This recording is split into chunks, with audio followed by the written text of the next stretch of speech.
Nabang-aran tirik na ti maysa pamilya iti marag luna apayaw, taadan na sayaat, ken natalged pag naedanda ura iti panawen ti panagtutudo.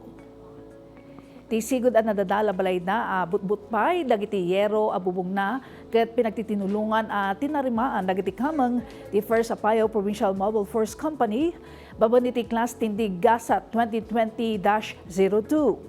Isudamat lang ti nag-ambag-ambag para iti daytoy a proyekto apaset iti panagrambakda iti 6th year class anniversary da.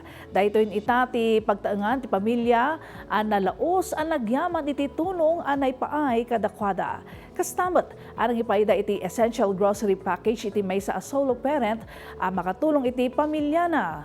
Pudno unay nga wan ka paris tirag sa kamarik na iti paringipaay iti serbisyo komunidad.